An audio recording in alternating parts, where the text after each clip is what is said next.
to move out. Let them leave. All of them should move out.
Good morning and welcome to the verdict, or better still, welcome back to the verdict, because the theme has been continuing. So we're just taking over this morning, and boy, what a scene that just played out. What a way to welcome you back, because first you saw that of Bauchi, then you saw that of Imo, but we'll talk about that. Good morning, I'm Chamberlain Uso. Good morning, I'm Gimba Umar, and it is really disheartening when you see the conduct of the collation process, the announcement of the results in Imo State, and when cheers begin to fly here and there, you begin to wonder in whose best interest. Is it for the people, or is it for the candidates who are running for that seat? And for Bauchi State, again, very close call, very close call, with the PDP in the lead, but there's that problem of the margin now being the concern. It seems to suggest that those are the pictures. Little scuffles here and there, the police coming in to disperse, ask everyone to leave. We did see that happening, but all the security agencies were there. One local government area, Tafawa Balewa local government area, the results were not declared by the collation officer in that local government area, which brings a lot of concern to the people, especially the PDP loyalists, if you will. But these are really interesting times. What will happen at the end of the day? We understand it's an inconclusive situation there. It's not the only one. I think there's also an inconclusive situation also in Sokoto State. And but we'll be watching very closely to see how the pendulum swings in this case. And I'm Ayo Makinde. I open by saying something, just reiterate something that we've said over and over again. All these inconclusive and fracas here and there, pockets of insecurity, jeopardy of lives of innocent Nigerians going about their normal duties, is pointing to one thing. We need to sit down and re-engineer our electoral processes. That's been said copiously, but you know, speaking about Bauchi, for instance, now, the final, well, it's not the final results. The results before it was then put on hold was APC had 465,453, PDP had 469,512, NNP had 31,057, PRP had 45,735. So the returning officer at that point, Kyari Mohammed, then declares the elections inconclusive. So that's the breaking news that came through earlier in the day. And so that's where there's a huge focus in terms of, look, under what conditions, even though he says, well, he's guided by law, that the margin of those cancel votes, it's much more than the margin of lead at the moment. And so based on that, he's saying that they declared it inconclusive. But, you know, political parties and political aspirants and players, perhaps they're also talking about the incidents that are playing on behind the scenes, some of those results that had come in, what had transpired earlier on. But how do they factor all of that? Because, I mean, these guys know how to do their calculations, knowing where to go, what button to press, in the manner of speaking. I like that part. That what button to press. Yeah. Suggests that Tafawa Balewa was the button to press in this instance. There you go. So once you know how to plot your graph, you just take a look at it and see whatever political strategy they adopt. But as it is now, there are big questions about that. So clearly, as you see with this result, PDP leading. So, but if they can't meet up with the requirement of law, this is what you get. But you know that those who will always have questions about, okay, so now that it's been declared inconclusive, what next? We will always have questions about those things, not just because ultimately, and I think it's important for us to put this, in perspective. Bauchi State, as each of the 36 states and the Federal Capital Territory, there are elements that make up the unity called Nigeria. Something wrong with one, something wrong with all. So it's like you have a sore on your thumb. If your head feels it, even if it's not an integral part of it. But Gimba, you've been very, very interested in the process in the politics, yes. Bauchi, well, I am too. Yeah, here, come on. Yeah, Chamberlain, so he's Gimba Umar. Yeah, it doesn't matter. We're journalists. We're professionals. Yeah, we're professionals. Yes. So I think that when you begin to watch some of the evidence that were presented on social media, and the videos, especially for Tafawa Balewa, local government area, with the coalition officer, the lady, who reeled out the results. It didn't seem in the presence of the party agents and also the security agents that were there. The police was there, the customs was there, the immigration was there, the NSCDC was there, the army was there. So all of them had their phones recording the process. So I wonder what kind of duress is that if the claim is duress. So it's just really funny. Things like this are happening at the point when you would expect that we have to make sure that the process is not faulted whatsoever. Let us keep sentiment aside. Let us be professional in our conduct. Let us ensure that what was counted is what is being declared.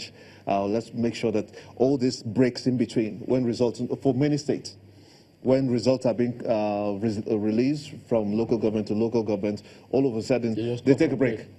And the break will extend for 4 hours, 2 hours of break, and then Ogun State was even worse. We'll take a break now, we'll go back for 1 hour, we'll take a 2-hour break and go on. So you just make a caricature of the whole process, which shouldn't be. People should be able to see that this is a process that's for everyone and one that is transparent and clear. When we hit the ground running, we start the process and finish it. No need of breaking. If we have to, okay, we're journalists. We sleep here every day.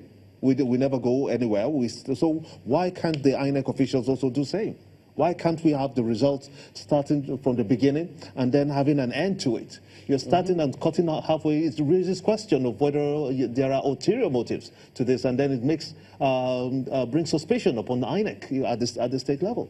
Again, it re-echoes, the whole process. Because, look at what happened in Kwara, for instance. All results except one.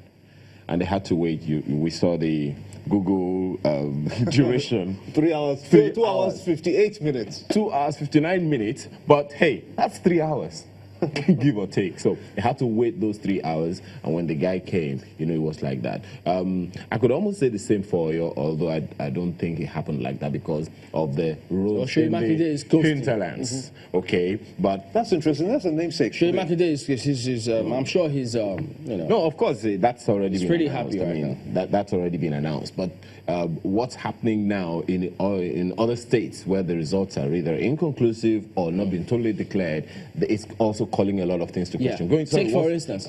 Just conclude.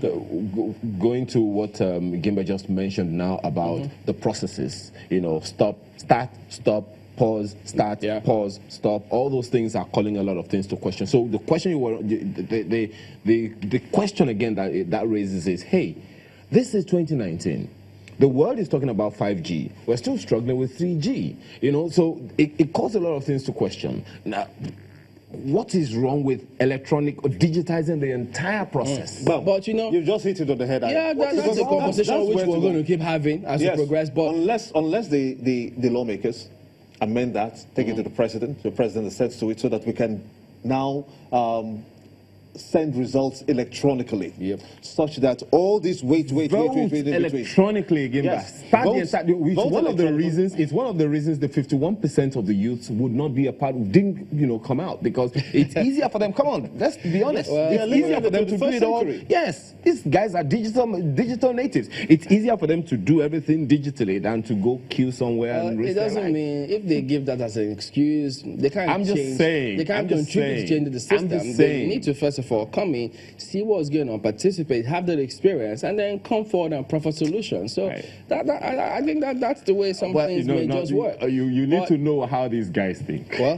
take for instance, look at Imo, for instance. Now, it was a different scenario from that of Gov'ship. If you take a look at it, you see that the coalition process was disrupted by agents on account of, they said it was some sort of disagreement over results from Idiato local government area. I think it's Idiato South, in this case, this is as our correspondents tell us.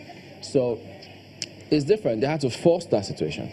So, but now, since they've got images, visuals of those who did what in this case, so where do you begin to draw the line if there was an electoral offense committed by anyone?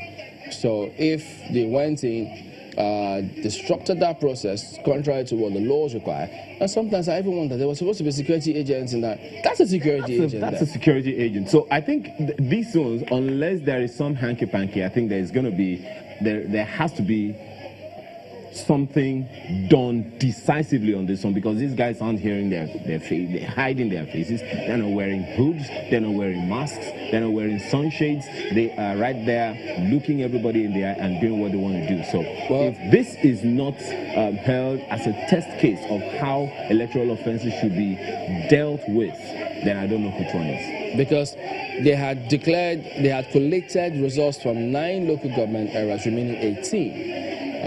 Before, and some results had been announced before this broke out, and journalists themselves also had to scamper, because look, these equipments don't come easy. So if they get damaged, much as insurance can do a lot, but then look at this. So this is completely unacceptable.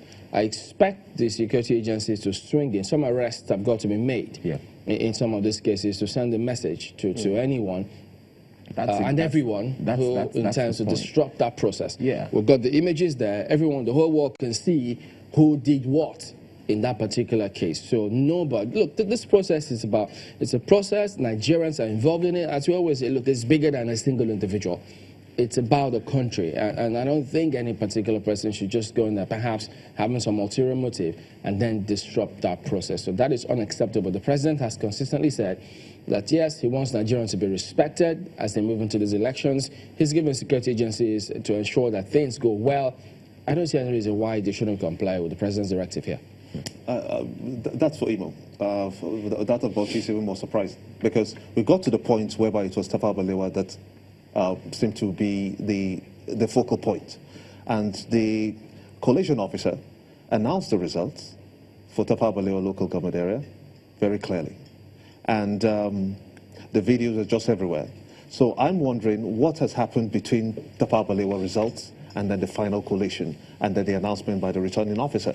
I think those are the issues for Bauchi State that INEC has to look into, with a view to scrutinizing it and possibly having it properly investigated to see what went wrong and at what point. Because people are disenfranchised. The people of Tafawa Balewa are still screaming above their heads, crying foul. But I think that INEC should really look into this. If they have to forensically investigate this, then so be it. All right, so we'll come back to this. There's a list. Quite a long list, a list of states that have a question or two in terms of what's going on with their coalition, and goodness my, many other states that we haven't heard anything from what's going on in this country to make our jobs I'd like to longer. hear River State. Have you heard from River State? Well, at the moment, we'll bring you updates on that. Yes, we've got something coming through from there, but we'll come back to you. Let's come back and take a look at what the dailies, how do they reflect what's been going on? That's in a moment.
All right, welcome back. Let's take you through what the dailies are saying. How do they reflect what has been going on? Look at Vanguard, for instance. Well, some of them have got smiles on their faces, the images there. In fact, all of them smiling from deep within, even if it doesn't show, with the dentition. But look at the big lead.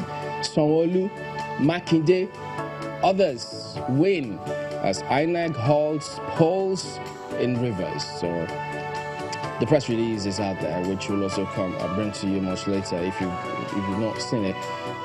Look at the riders now. APC wins Lagos, Kwara. PDP takes Ebonyi, Oyo, Enugu, Abia. Plateau lawmaker dies after winning re-election. Unfortunate one, which you get to see on the daily here as well. UK worries, says military interfered with election in Rivers. So they are emphatic on this particular one. So just keep an eye on that and see how that eventually will play out as we proceed here today. So we've got several other stories making the front page, but yes, they do have Mr. and Mrs. here today. I'll let you go through that. But in the meantime, about this 157 die in crash, Nigerian-born writer Professor Adesami among victims of crashed Ethiopian airliner. What a sad one for the family and friends of his passed away. Flip to the back page, Vanguard Sports. Raw, Moses has not reversed decision to quit Super Eagles. Why I snubbed Mikel. And then Liverpool cut City's lead to 1 point after that 4-2 win over Burnley. And then Ferdinand, Ramos is better than Van Dijk. Well, they also say that. But you have several other stories. But that will be it with Vanguard today. Nigerian Tribune is next. This is what they lead with. Makinde, Sanwo-Olu, Abdulrazak Yahaya Ugwai, Bagudu, Oyo, Lagos, Kwara, Gombe, Enugu, Kebbi, Tambuwal, Dapo Abiodun, Okowa, Udom leading in Sokoto, Ogun, Delta, Akwa Ibom, Agbaje, Saraki, Tunwa congratulates Sanwo-Olu, Abdulrazak. So that's the picture. All the pictures of those who will be handling the affairs of the state for the next 4 years. But just to the left of that picture, Plateau lawmakers, the lawmaker dies hours after winning re-election. We got that story, very sad indeed. 17 killed, another missing in fresh Kajuru attack, and 18 passengers rescued from other missing. 4 others missing in Delta boat accident. And just beneath the nameplate, politicians arming thugs to impersonate military personnel, says the army. So how does that accelerate some of those images we saw? Are they real soldiers or aren't they? Suspected hoodlums set Imo INEC office on fire. And you have it keeps going on and on. And just above the nameplate is a very sad one. It was one Nigerian who was also in that Ethiopian airline plane that crashed in Kenya. Pius Adesomi, ex-Nigerian envoy, Bashwa, amongst 157 dead in that accident. Our hearts goes to their families. But that's it for the Nigerian Tribune. The name is Adesomi. Adesomi. Oh, Okay. well, of course, it could go both ways. And with the Daily Times newspaper is next. Winners emerge as INEC releases results. And the writer, Abrazak Ugwai Epazo, Yahaya Sanwo-Olu, Ugudu, Bello, Badaru Umahi, Makinde win in Kwara, Enugu, Abia, Gombe, Lagos, Kebbi, Niger, Jigawa, Ebonyi, and Oyo. And of course, you can see the pictures, there are 10 pictures of the 10 men. I don't know if these are pre-election pictures or post-result declaration pictures, but the Daily Times will give you more on that. Right beside the nameplate, you have PDP leads in Imo as Ihedioha takes 12 of 16 LGAs as vigilant citizens apprehend illegal ballot boxes smuggled by Governor Okorocha's agents. Jubilation over end of Okorocha's family governance. Well, all this clearly came before the fracas that we saw and that we'll be talking about later on this morning. Right under the pictures at the bottom of the page, you have announced Rivers Guva poll results now. PDP tells INEC how CBN mopped up 808.96 billion naira, injected 296.92 million, and on and on. Imo governorship election, police arrest 105 suspected thugs in Imo. And the sad news, your Ethiopian airline carrying 157 passengers. All right, so let's quickly move on now. We need to wrap up soon. New Telegraph next. PDP snatches Oyo. APC grabs Kwara, Gombe, Lagos, Ogun. And then Emmanuel survives APC's onslaught in Akwa Ibom at Udomano. Adamawa governor's fate uncertain. Mahi, Ogwanyi win. Abia, Oga, Oti reject results as INEC declares Ibazu winner. Otom Akowa in early lead, and you can see the image on the front page there. The celebratory ones from Ogun and Oyo, as you see on the front page. But on the bottom strip, a lecturer, others shot as soldiers attack collation center. INEC suspends collation of Rivers results. PDP, Wike, kick. That's also from Rivers. The olive oil on your food lowers risk of heart disease, according to a study. You're going to say, but don't go gulping olive oil just because of that. But unfortunately, above this lead story, Nigerian Prof ambassador died in Ethiopian Airlines crash. So that's a New Telegraph today. The Guardian, very quickly now. This is what they lead with. UK, PDP condemn military as INEC suspends Rivers polls. And that's the big picture there, actually. A number of them, but look at that very last one after Okeze Basil. You can't really make that picture there, but he's there. That picture is there. But that's the caption that is just by Ibazo's side, who was re-elected, a member of the Seventh-day Adventists, I believe. Deploying soldiers to confiscate the results will not change the victory already recorded by our party in Rivers State. So that's what they are saying at the moment. And let's leave it at that for the Guardian newspaper. Daily Independent, just the lead story there. APC wins Lagos, Kebbi, Kwara, Gombe, Jigawa. PDP gets Enugu. That and several other stories on the front page of Daily Independent. Grab your copy for more. All right, then. So we're back in a moment. Stay with us.